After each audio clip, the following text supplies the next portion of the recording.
owners of the music video, or in respect of the reproduction of sound recording, the owner of the sound recording. Our members in turn have agreements with performers. So when we distribute and pay them, they in turn are under obligation, contractual obligation, to pay those performers based on whatever agreement they've entered into. So there's that complex value chain. There's been evidence that there is instances wherein Rev does collect, have money that it cannot account for. Earlier on, when my opening this morning, there was an article that I read which suggested that there is a lot of money, undistributed funds in one of the collecting society. Actually, in that article is 460 million sitting on the account. Ref, if you were to disclose, because you said the money that you collect is not your money, it's a public fund, it's for those members. It's for members. And disclose. How do you disclose the financial statements? And that's why I was going to come to our section, Article 15 of our MOI. One of the things, and this is really information that is compulsory in terms of the Companies Act, right? That you should be able to disclose financial statements of the company to your members at an annual general meeting, right? And that should they require a copy, including minutes, you should be able to provide them with that financial statement with a minutes. So there is disclosure processes, and any company that goes into an annual general meeting without audited financial statements, I'm sure it is in breach of the Companies Act. Okay. So in other words, if you were to, so people can only see your financial during the annual general meeting? Yes, because that's the requirement. Okay. Because remember, you do certain activities throughout the year. You have to ensure that the auditors come in and verify, and he's an auditor himself, and I'm sure he can explain the process. And once we have audited financial statements, then we call an annual general meeting. You circulate you provide the audited financial statements during the annual general meeting. And I think, Nishal, if I'm not mistaken, they need to adopt it, right? Yeah. So the members must adopt the audited financial statement, and also confirm the auditors in each annual general meeting. There's also evidence that we receive that when the musicians themselves, they do not receive statements. So some of the evidence that we received was that you just wake up in the morning and you get 3,000 paid into your account, and there is no any statement that follows to say how did you arrive into that figure. And I think one of the evidence this morning as well, it dealt with the issue of sometimes you just get 300 rand. How do you account when you make payment? Is it an email that's sent to that person follow to say this is how we arrive into their money that we just received? I guess, Chair, I know we get painted with the same brush, right? And often that happens. I mean, one collecting society does particular things, and all collecting societies are almost lumped together. I think we fully account, Nishal. You want to? Okay. Yeah. Let me take this. Like I mentioned, once we get the playlist and we work out a value per second of each music video, so then on our side, like Advocacy BC mentioned, we have an independent third party who does the matchings. Okay. So he'll send you, and obviously CC myself and my accounting staff, a statement. So when I say a statement, I mean it's an Excel document, and we have some Rev members here who have received that statement. It's an Excel document. It specifies from which broadcaster we got that fee from. For example, if it's SABC, it'll say SABC and a value next to it. On the next page, it gives you how you got that value. So if it's all our broadcasters, it will list all the broadcasters, the period that it relates to, and your fee. All right? And then we will email you what email address we have like on the record. You then need to send us an invoice based on that statement. And next to it, we'll also have a document where you can go and claim and say, these are also my tracks, okay? So you then, if you're happy with that statement, okay, and it's broken down line by line, okay? It gives you all the broadcasters, all the values, every single thing. You then, if you're happy with that, you send Rev an invoice, and then we will pay you based on that. So our statements accounts line by line. It even gives you how we got the calculations. Every single thing is there. So when it comes to transparency, we're 100% fully compliant. I'm not sure whether my question was answered, and I need to go back to that question. Yeah.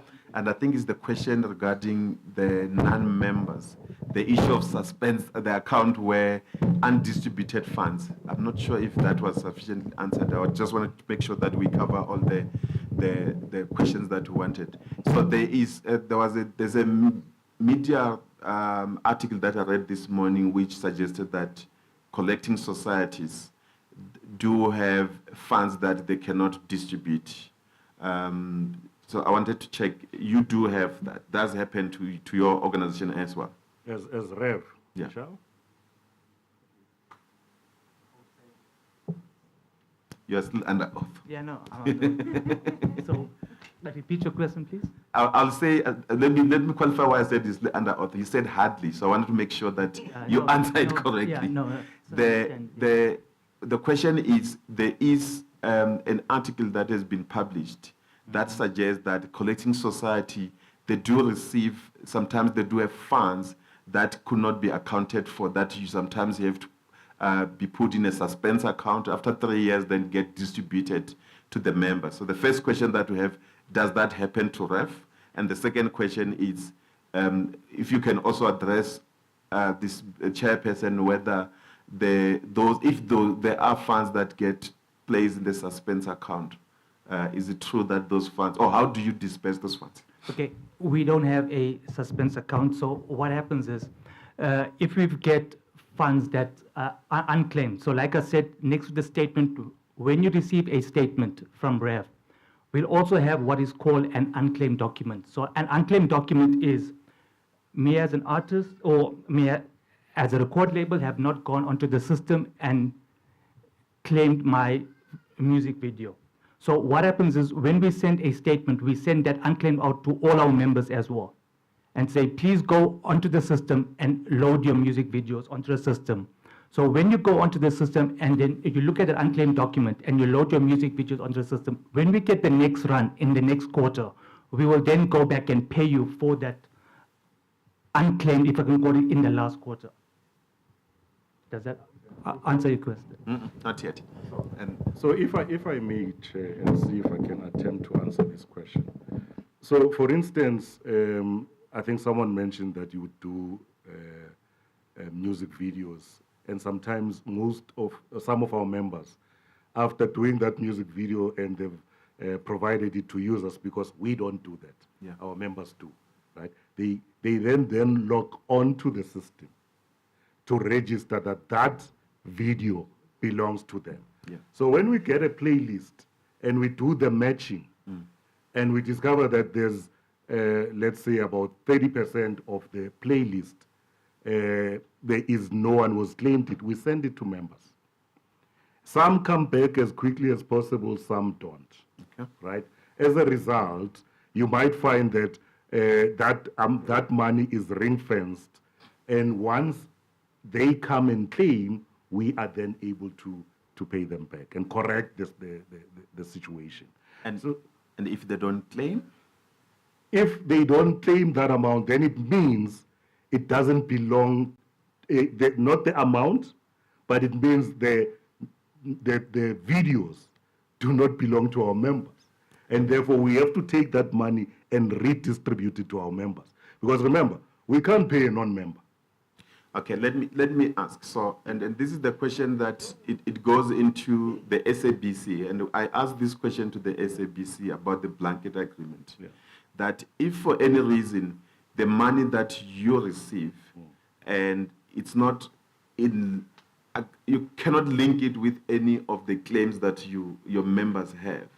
That money, you indicated that that money does not belong to you, to your members. No. It doesn't belong to your members. I didn't say the money.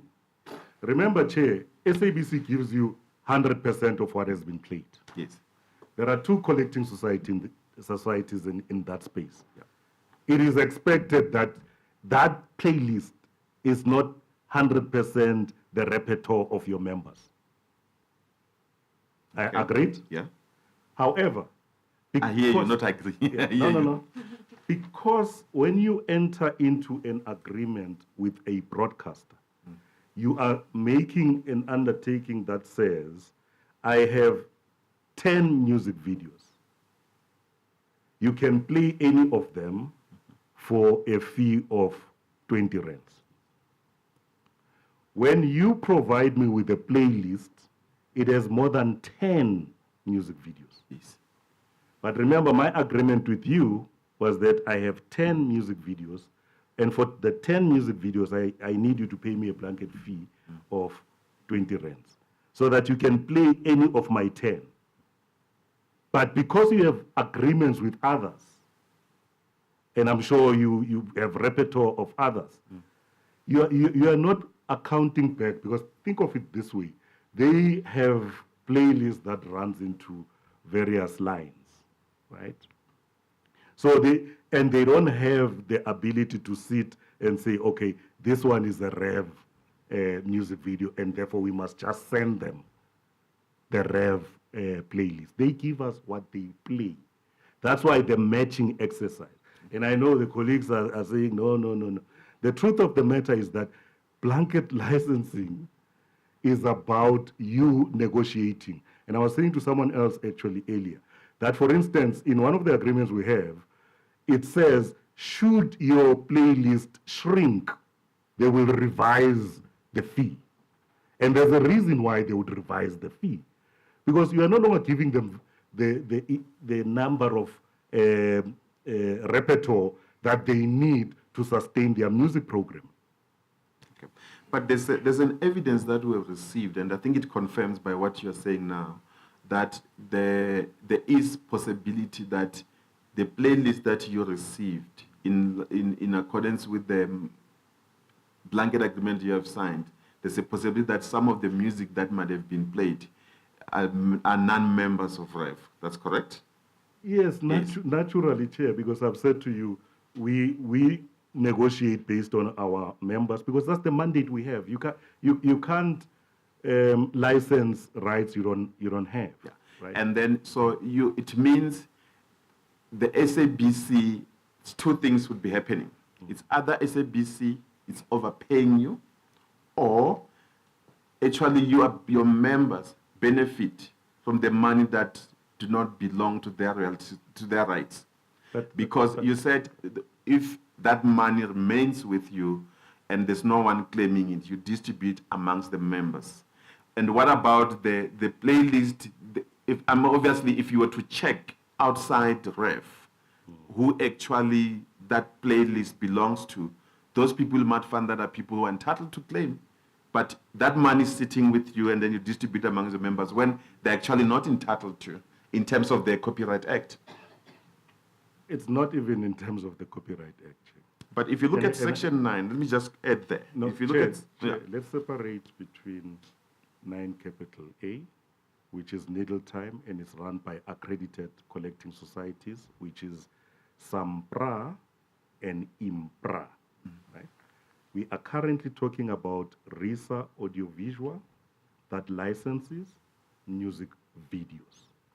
Now, how they operate is that they go and negotiate with the broadcaster and say, we have this list of members from Sony, Universal, Warner, Carlo, Kalawa, and we list those members. And we say to them, to make our members' repertoire available to you, we need 20 rands. Yeah. Right? You then account to us with a playlist that would naturally include non-members. But for the purposes of processing our payment, we have to check which of our members are reflected in the playlist and divide the 20 rands according to each of our members whose repertoire is used. And we are saying sometimes our members delay in uploading, and that's why sometimes you are left with 2 rands. Right? So you then go to our members and say, guys, please check the playlist again to see if there's anything that belongs to you. Suppose there is nothing, then what that means is that the 2 rand ought to have been distributed in the first place to our members, right? But because we understand that sometimes they don't upload the things, you seem like I've lost you, Chair. No, you have. You have. You haven't. Let me take it. I'm following you. No, I'm following you. Can proceed. Okay, because I was thinking about the follow-up question, but I'm following you. Because it's important. This principle is very important. It is very important, yeah. Right? So that you understand what it means. Yeah. We have members. We negotiate with broadcasters based on our members. Some of the agreements, as I said, would say if your members shrink because they've just discovered we went to an inquiry and we've betrayed their trust, and they leave us. Because remember, our relationship with our members is based on trust. Yeah. And they leave us and they form a new collecting society, right? The broadcaster will then say, remember that clause? That said, if your members shrink, we must renegotiate the fee. Yeah. So now suddenly, we were supposed to get 20 rands, and the broadcaster renegotiates that to 10 rands. Because now we suddenly have less members with repertoire than we had when we negotiated in the first place. Okay. I think we've exhausted this item. I'll based on your evidence, we'll have to just analyze. But I'm happy, Chair, to explain this until it's understood. No, we've exhausted the item. But in general, you're saying there is possibility that there might be some money that you left with after having paid everybody in your members, but there are people that you may still require them to submit if they've not logged into your system, submit the record. But what I wanted to follow up on this one as I'm closing on this item is, what are the checks and balance in terms of your portal? When a person saw the playlist that it's holding maybe about 2-4 million, and you realize that's unclaimed, can those people just go and say, this is my video, and they log into the system and do? What are the checks and balances? No, I don't think, because we often would want to go and check and ask them to provide us with evidence of the rights that they are claiming under. But we have well, like now, I mean, there's a dispute on Gallo. We've had to go to them and ask them to confirm, and they did. No, but I'm talking about in terms of the system. You said you must go to the system and claim on the system. What are the checks and balancing on the system? Luckily, we have someone that's running our independent processing of royalties. Okay. That does the double checking. And that's the reason why we have an outsourced resource, so that their function is to go and check, and is thorough, and sometimes it delays the distribution because there are some titles that is not sure of. There was an evidence by Mr. Mteto about the issue of the title that you talk about, that sometimes you find that the playlist has incorrectly record the name of the song that may be played.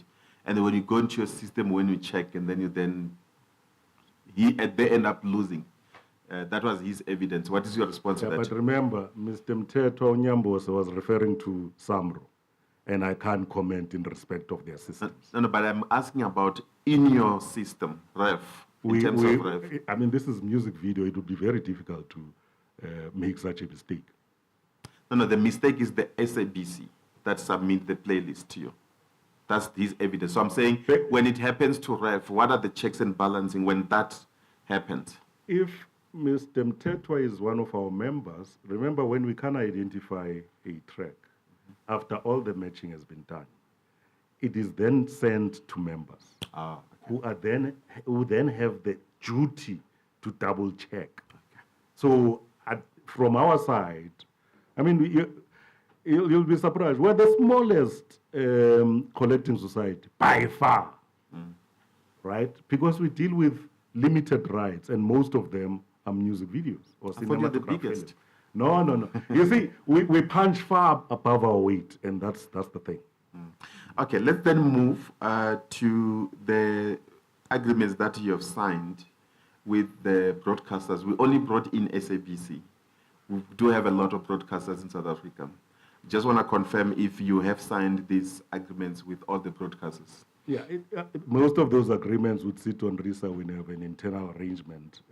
So the reason we confidentially provided you with the SABC is because the claimant all along, and his double payment, by the way, has always been about SABC repertoire.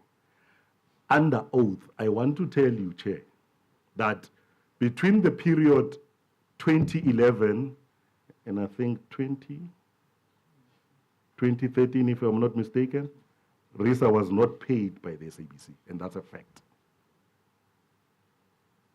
In fact, it's one of the discussions we are having with the SABC. We have a small team, sometimes these things take forever. Yeah, but are you confirming that there is agreements with other broadcasters Yes, as we well? do over and have above? we do have agreements with MultiChoice. The ETV one is transactional. What, the MultiChoice or? No, the ETV is transactional. Okay. Yeah, the ETV. And then multi-choice It's a blanket license. is a blanket similar to the one of SABC. Okay. If also the issue of the fees become very prominently, fees and royalties payable to your members, because it's blanket, do members know what actually pay each song, how you pay? When you have the playlist now, because this is the issue of transparency now, to say, now that you've got the playlist, you've seen that Mashafla has played 20 times. I'm just giving an example of that because he gave evidence on that. And what do you then do when you receive it?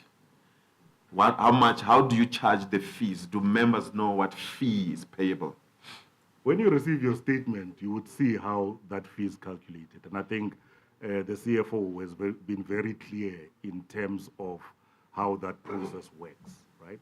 You receive the playlist, it's divided based on the seconds of usage, and you are able to then determine. You can even determine how much per second, right? Yeah. Are those tariffs prescribed? Do the members know how you determine the fees? Because we account to them, they should be aware, one would have thought, because they get the statement. The statement says precisely how many seconds per music video, because it's divided based on seconds. No. What I'm trying to ask is that, is there a tariff that is prescribed, the standard tariff, based on the seconds? So if there's a tariff, and I know my song play, for example, 3 seconds, then I would know that it means I'm entitled to so much. So there is no tariff. There is no tariff, but you should be able to determine roughly. So if there were 100 songs belonging to members, they then get divided by the amount, right, that has been received. But how do you determine roughly without a prescribed fee? No, you determine based on the amount you are receiving, the amount you've negotiated with the broadcaster. Because remember, you're paid a fixed fee, right? You have a fixed fee that you've negotiated with the broadcaster. Each month, each quarter, they pay you that fixed fee and provide you with a playlist, which you are then going to use if you receive 20 rands. There are 20 of your artists, you then divide 20 rands by those. I'm going to ask you a question, and if you don't feel comfortable to answer it, don't answer it. Yeah. Do you prefer a blanket agreement or a transactional agreement? Yeah, it's a difficult question. And I say difficult because transactional means you are licensing each music video to the broadcaster. And I think it's not easy. ETV doesn't play that many music videos, so it's easy. an entity that, like multi-choice trace, it would be nearly impossible. And then how often does REF claim from the broadcasters for royalties or fees? It's quarterly, right? Yeah, it's on a quarterly basis. And the other one is annually. And how often do you distribute? Twice a year, is it? It was twice a year. But from the beginning of this year, we're doing it every quarter. Every quarter you do the distribution. Okay. Chair, I'm done with the issue of accountability. I'm moving now to I thought transparency. you were done. Evidence leader. You're the main client. So. The issue of transparency, how does a member become aware about their claims submitted to the broadcaster? By the way, you said because it's blanket, so, you don't have to. But also you provide the statements back to them. Okay. So you also indicated that you do submit the statements. And if, for example, I'm a member of a record label, which is your member, am I entitled to get the statement? Relating to your repertoire, yes.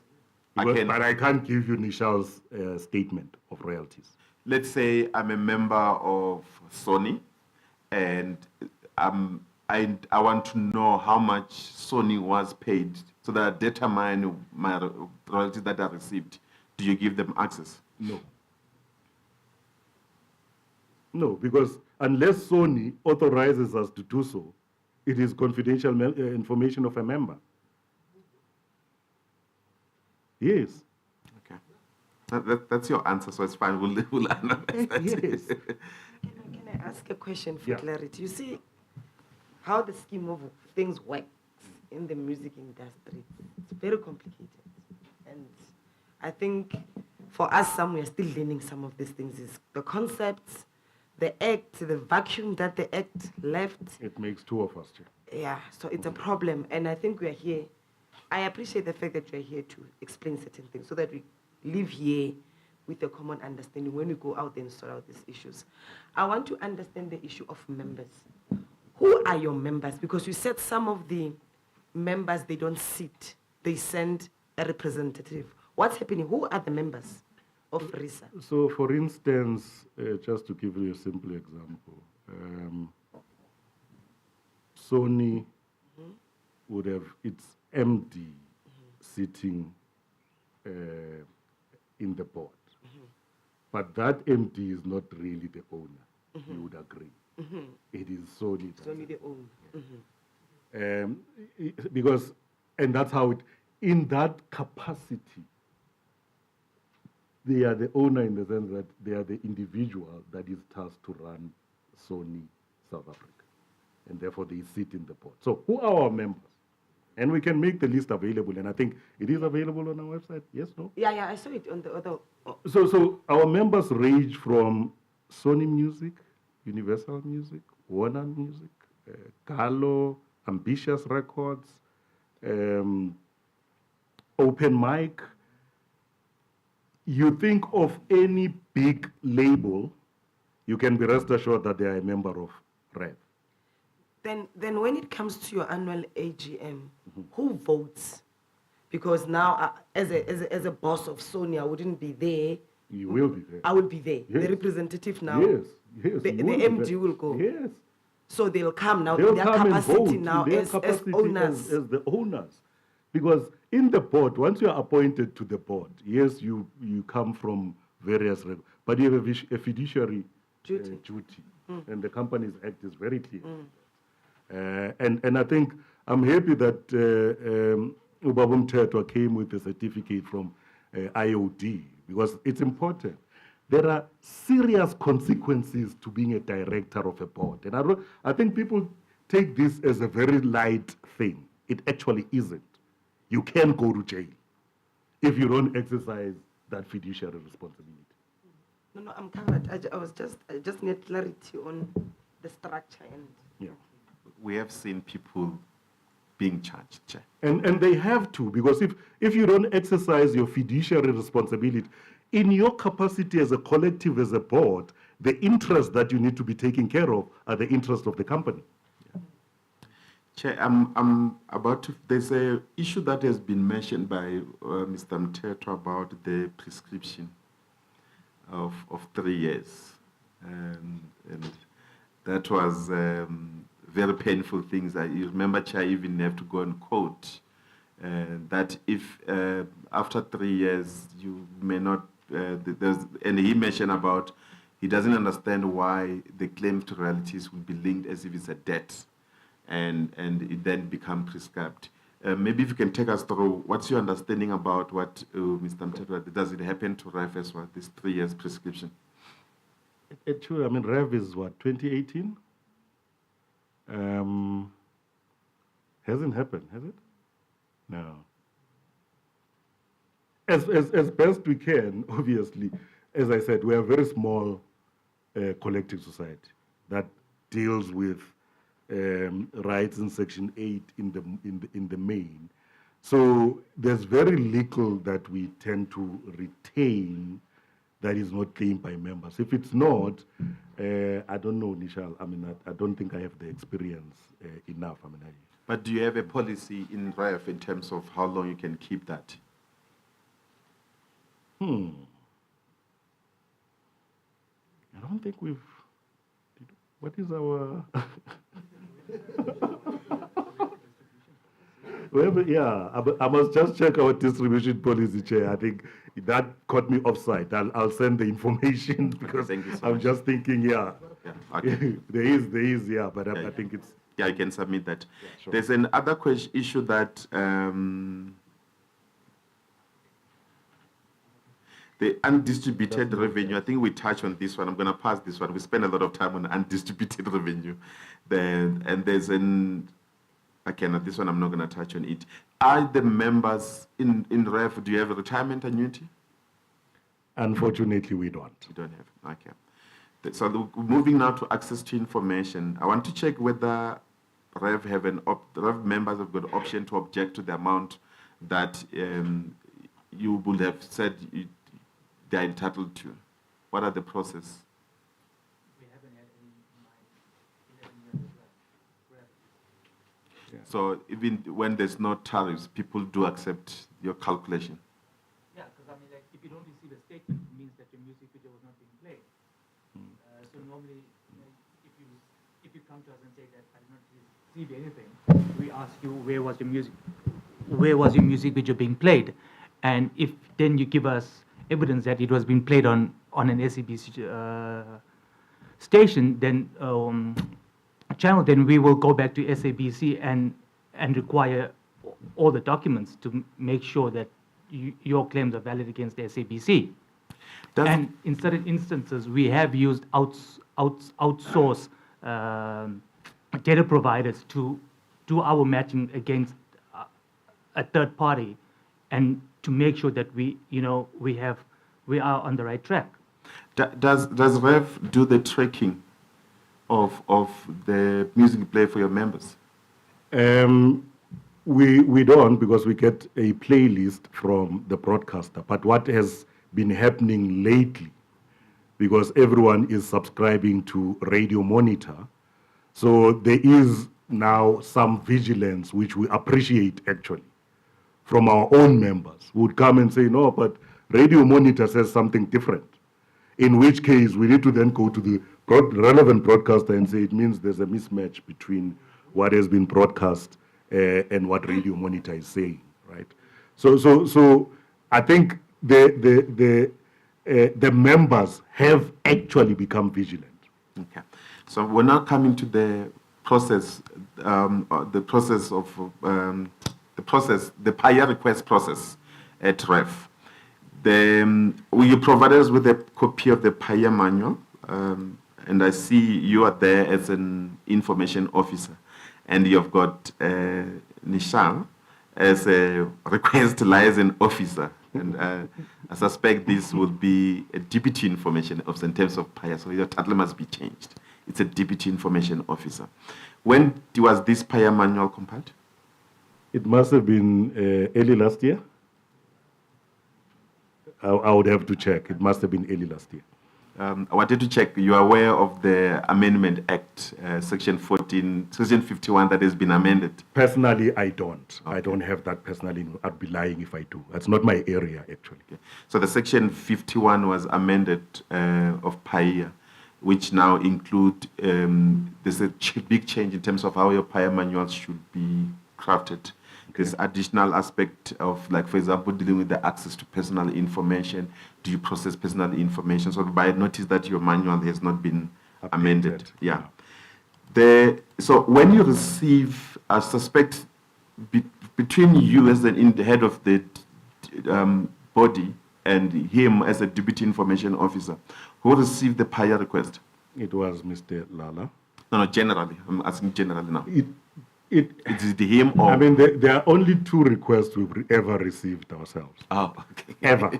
We've never had complaints, we've never received formal PAIA requests except 2 that are linked to the complainant. Okay.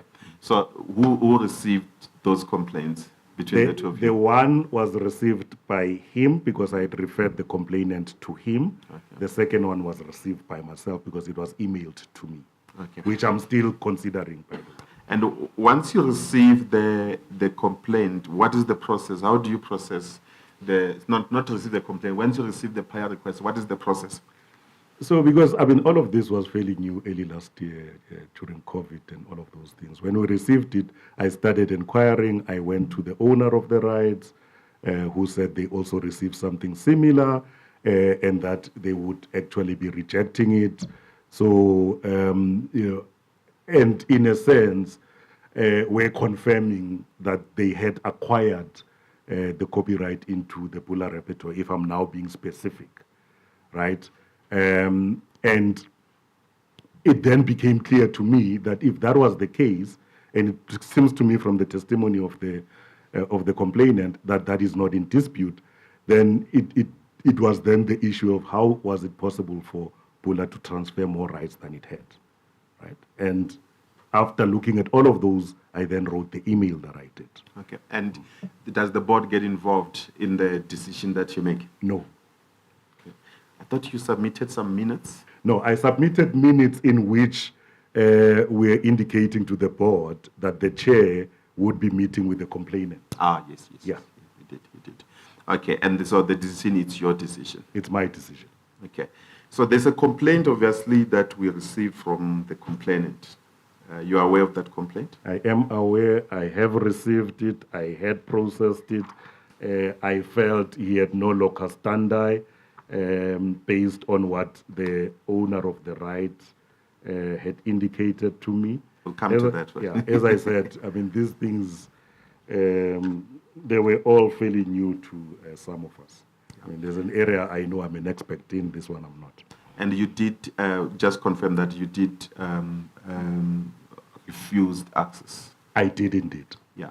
And your reason for refusing access, there was an email that I gave to the complainant to confirm Yes. the reason for refusing access. And that would be my reason. I felt the complainant did not have locus standi in looking at the rights that he was claiming, which are copyright in and to the Bula repertoire, which he claims has been transferred to Hardwick Trading, after accepting that those copyrights were in fact sold to my member. Okay. So in my view, I felt he had no locus standi. That's the first thing. So that principle of you can't transfer more rights than you actually have, Yeah. I was looking at that. But I think fundamentally, his assignment was limited to Section 9, which was the sound recordings, which then mean by his own admission, assuming that the assignment was valid and that Galo and Bula was able to subsequently transfer the rights in the sound recording, right? No, haven't we exhausted that in No, terms but in terms of? the issue of your interpretation Oh yeah, well, I'm not sure, but I thought you're still asking me. No. I was checking. I was just confirming that what he read on the email, that correct, was yeah. your email. Yes, it is my email. Okay. And you do know, I've read the judgment this morning, as well as the section 50. Which may be distinguishable, by the way. But section 50, at least you cannot distinguish it. I'll take that Advice, the okay. advisement. Okay, but as I said, let me that just- judgment is distinguishable. Yeah. Let me just read the law and forget about what the judges said. So I did refer you earlier on to section 50. I just want to hear your response to section 50, which is the section that governs the access to information of private body.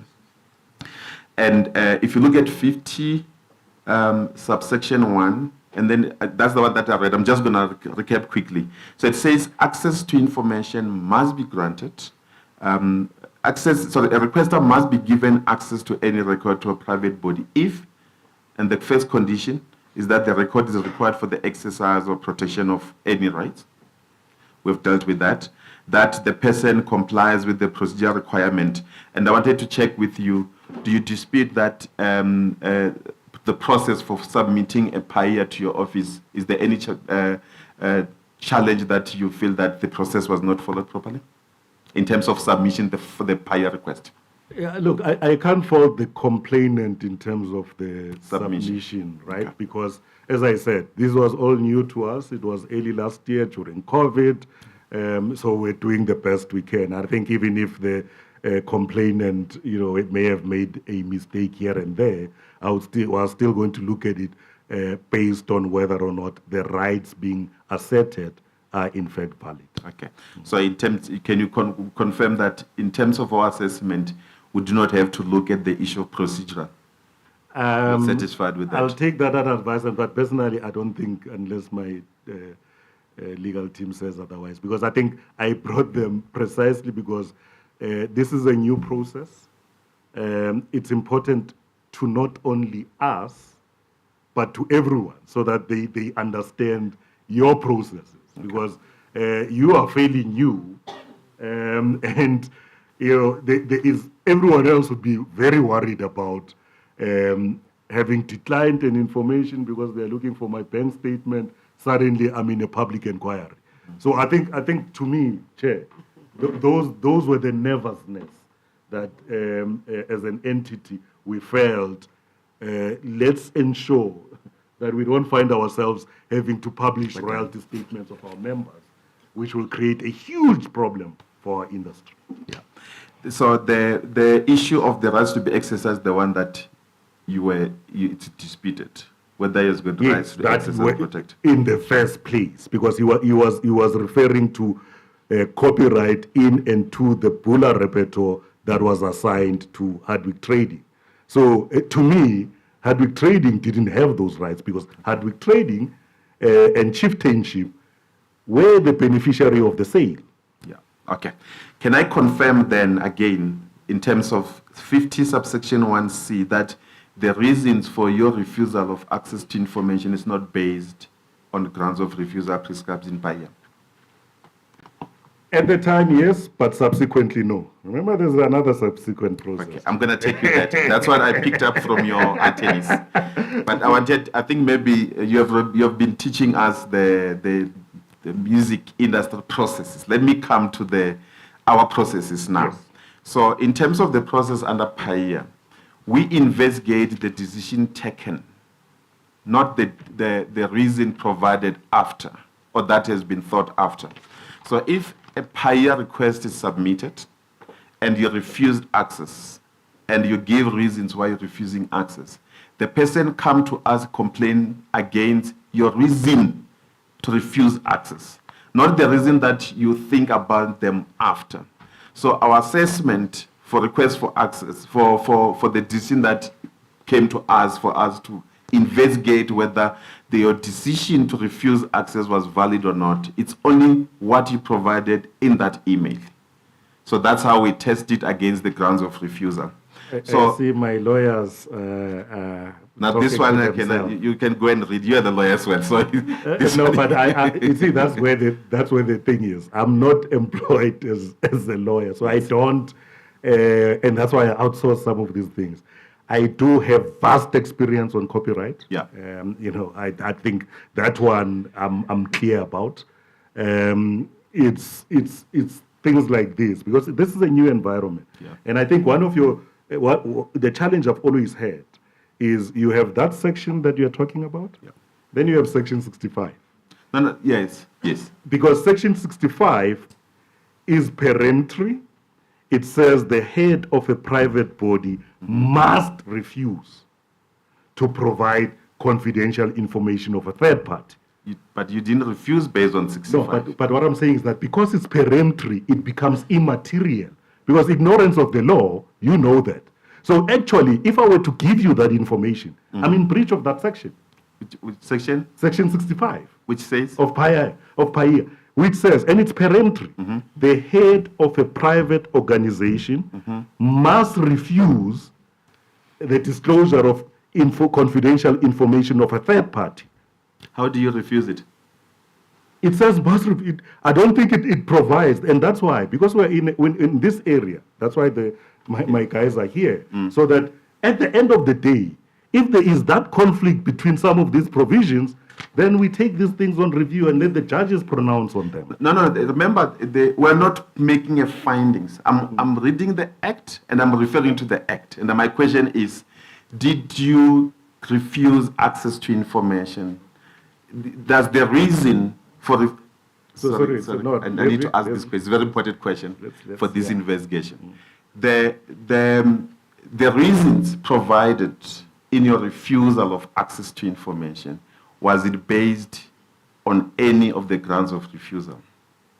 As I said, initially, because there was no locus standi, I based it on the fact that it doesn't even have the ability to open the door to get in. Okay, so... Right? And then I was afforded the second opportunity to go at length in this sense. Because remember, you then apply for condonation. For condonation to... remember condonation? To you. No, that's not a PAIA request.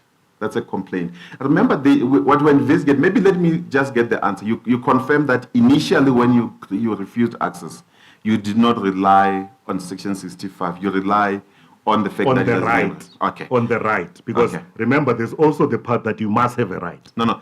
So that question for me is answered. So we'll then have to go and determine what we do. You have indicated...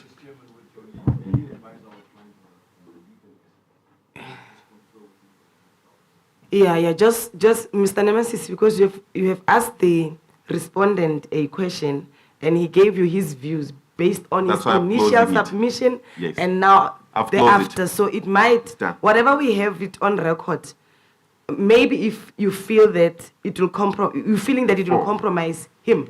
So you want some time to explain to him what that... Give me advice. Yeah, no problem. Yes, 2 minutes.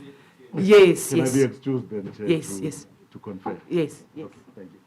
Because we are recording everything and we'll make an investigation so that you are clear.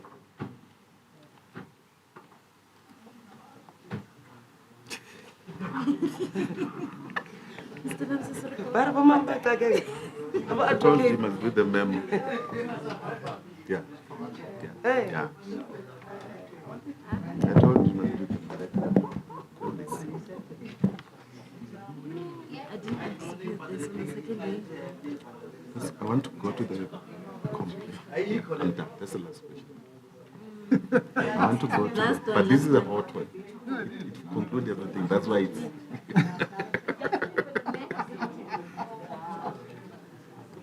And I guess just on the record, that information was disclosed on Monday. on Monday. Yeah. Okay. So, Yes. I couldn't even find it. but on our side, we couldn't just send that information to one. Yes. It's not, Yeah. But that's the one that the access has been granted, right? it's access to something. Yes. Oh, yeah. It was... Oh, yes, I forgot, man. Sorry, I forgot. This is... So they were reminding me that... Yes, man. Sorry, man.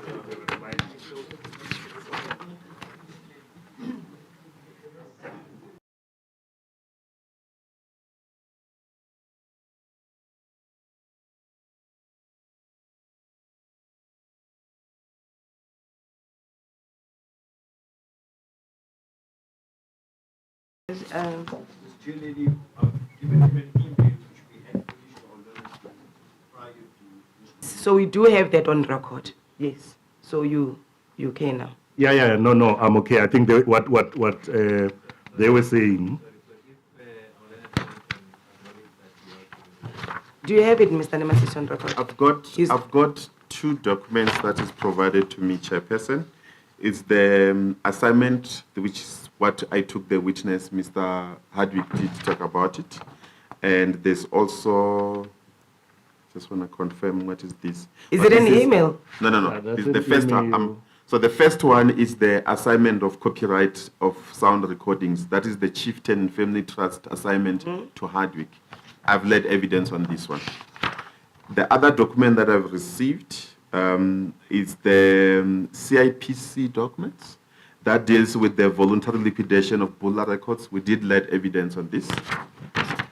And then the third one, it's an email from the witness, Advocate Svisi, where I have asked him question if this is his response. In his evidence, he confirmed that it is his response. I've taken it through that. And he also confirmed that the reasons that he provided was the reason that he relied on at the time. And I wanted to check whether, after consultation, is there any different from what you said earlier on regarding the reason that you provided, that failure to provide valid assignments of the right from Bula records, that's the reason that you provided? Yes, Chair, but I think what is being said is that I did consider the confidential information of the third party because that email indicates that I did approach the rights owner about the information, and they came back and they said, well, they would themselves be refusing it. So in a sense, they were saying to me, this is confidential, but yeah. So what we're saying is that you relied on the grounds of your refusal in Paya. Yes, that's actually what you're saying. Yes, that's Then what my team is saying. We relied on those grounds of one of the refusal, grounds one of of those ref- grounds of refusal. Yeah, No, or based on confidentiality of the third party. Yeah. Chair, Yes. Chair, I need to understand that answer first. Yes. We have got an email which the witness confirmed that email is his response to the prior request. The email provide an answer to the prior request, which is a refusal of access. The email is in compliance with prior, Chair, because it provided with the reasons why access has been refused. I did ask the witness, is this the reason that you provided? He confirmed that this is the reason that he provided, and it's in the email. I asked him earlier on when we started, is this your email? He confirmed that this is his email. I asked him, is this the reasons that you provided? He said, yes, these are the reasons that I provided. The documents that we're getting now, it's an email correspondence with him or his office, am I right? And other third party. So Is that so? So the email was to verify from the rights owner. Yeah. And the rights owner was coming back to me and saying, we will be refusing on the basis of whatever. So to me, what it meant, and I think, that's the thing with everything that's new, right? Is that you were looking at it and saying, okay, there is a sale of Bula catalog to one of our members. We receive a PAIA request. We forward it to our member. Our member says, this is confidential information. Besides that, they own the rights to it. So you then say, okay, so if that's the case, clearly the transfer from Bula post acquisition, Chair, it means it's not a valid transfer. They are transferring rights they don't have in law. No, Chair, I just wanted to clarify something. Yeah. The emails that you sought to ask the Gallo records about whether the information should be disclosed, were you saying those records that access has been requested belong to Gallo records? Yes. Okay. Yes. And you do know that there's a Section 71 process, That's and not a third-party notice. That says what? Okay, I think okay, let me there's a take you belief through. that lawyers know everything. I Yes. don't. Nah. As Graham, I So specialize in copyright. let me law. take you through the chapter 5, the notice to a third party. It says the head of private body considering a request for access to the records that might be a record contemplated in section 63(1) and section 64(1) and 65 or 69 must take reasonable steps to inform a third party to whom or which the records relate of a request. The head must inform the third party in terms of the soonest reasonable possible. So so you'll read it after. What I wanted to check is that the email that you provided Yes, us, that's are you the saying you are notice. following the third Yes, party? that's the notice. So you believe that the information that was being requested by the complainant is the information that belongs to a third party? Yes. Okay, that's what you Chair. believed. That's what I believe. Okay, no, that's fine. Chair, So we have that on record. we have that on record, Chair. When we finish, we do have other evidence. Remember, Chair, like I said, we Yeah. gather We all have the to, evidence, yeah. and then we'll then make a decision based on the evidence that we have. Chair, I do not have further question to the witness. I am going to ask the witness, have requested that they want to have a closing statement. I do not believe it's going to be that long. I think, Chair, and thank you so much for the indulgence. I think there are a few things that I had already clarified in the process, from blanket license to the fact that the belief that we are not accountable is simply not true. Because we have members, we have annual general meeting, and thanks, evidence leader, that you were able to take me through those 4 principles that seem to be a recurring theme throughout the last 2 days, where there's talk of transparency, access to information, and we're almost being branded as these guys that collect money, keep it to themselves, and not distribute it, which is absolutely not true. And our members actually would have left us if that was the case, because we're dealing with some of the biggest record labels in the country. So they would have long left us. So I think I'm grateful that you were able to take me through that process, because then it provided the clarity that I had sought earlier. Okay. So I think other than that, Chair, thank you so much. Chair, we have promised, Rev, and this is the message that should go to anyone. When we investigate, we do so independently and fairly. Yeah, and I'm sure Rev initially- today does understand that the information regulator conducted investigation fairly, without prejudice and favor. I wanted to touch on that one, to say these proceedings are not biased in any way. In fact, even they assist the country, because we've got a duty in terms of Pai and Popia, a mandate actually, a constitutional one, to assist our country. So with you coming here, it's not like we branded you as a bad guy. It was good that you come here and then you explain, because I think all of us, especially lawyers from the regulator, in terms of the scheme of things work. I mean, we engage with vast different kinds of industries, whether it's medical, it's musical, it's a lot. So it's good to know what you're doing, so that when we get complaints from this industry, we know that how can we assist in applying Bayer and Popia processes. And we are telling you, previously, access to information actually has been around for more than 20 years now. But I mean, the Human Rights Commission didn't exercise that right properly. But previously, it's new in South Africa. The act was enacted in 2013, but we only took office in 2016.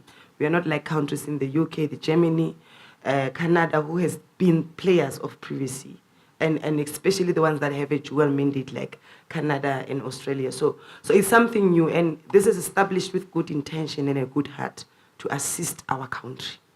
It's not for our own benefit, but for the benefit of all the citizens, as far as their rights in terms of Popia and Paya are concerned.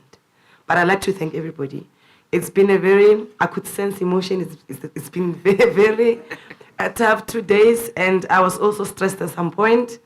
The team was also stressed. I tried to remain calm and to just treat everybody equally and fairly and give everybody an opportunity to raise their view. I know that before I close, you've got a comment there at the back, but I wanted to close the process because I felt that if there's anything over and above what was said today and yesterday, you can still submit those written evidence and submission to our office. We are willing to even engage you to come to our offices in Braamfontein so that we can resolve these issues.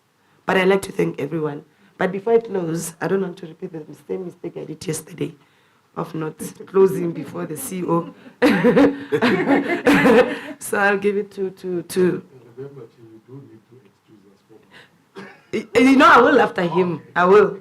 Oh no, let me excuse the witnesses. Yes, it's fine. You can leave. Thanks a lot. Yes, Mr. Dimba. Yes. Thank you, Chair. No. There's no way forward to be given, except to say that this is an ongoing investigation and people can still send statements to the regulator. I wonder if I can coerce the CEO to give us closing remarks, noting that we are coming very close to the wrong side of the PFMA. CEO, just a brief closing remarks.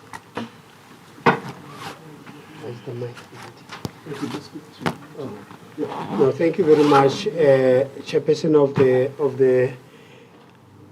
of the hearing. Like I said yesterday, I don't envy to be sitting where you are sitting and to be having to control proceedings and with these lawyers, with the way they interpret things, and we administrators who are bureaucrats, who are simple. We look at the PFMA step 1 to 5, we implement. With lawyers, you argue out things, you go deep into things. But I'd like to thank everyone who has played a part during this today hearing. Like we said, it's an investigation, and the regulator will continue to receive evidence that you think is necessary to assist this investigation. At the end of the investigation, there will be a report, and the regulator will share the report with all affected parties, I believe, Chairperson, Yes. and that this process will help this country. I think we've been too quiet since 1994 about asserting the rights of South Africans. I think from where I'm sitting, I think we should boldly face the fact that despite that we've got freedom to vote, other rights still remain a problem. And I think processes like this will help, rather than wait for people to go out in the streets and did what happened last year around July.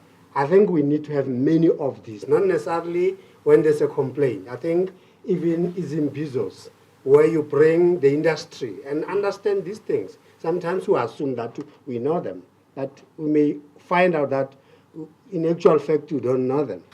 So I think this was an important process, but the regulator will follow due process and will issue reports accordingly. I'd like to thank the organizers, the staff. I had to go out and release some of them. They've been here, they've been planning this for a number of days. I want to thank them for the hard work. I want to thank the members of the regulator, the chair in absentia, but without forgetting what I said yesterday, the Nelson Mandela Foundation for the help. So we've come to the end, and will then be advised accordingly by the program director. But we thank everyone, the witnesses, the time we've spent. We know that you are busy, you've got your own businesses, your own programs, but also the country comes first. So this is not about individuals, it's about this country. Thank you very much. I thank you. Good night. Please thank the sign language interpreter. Oh, thank you very much. They are sitting behind me, so I can't see them.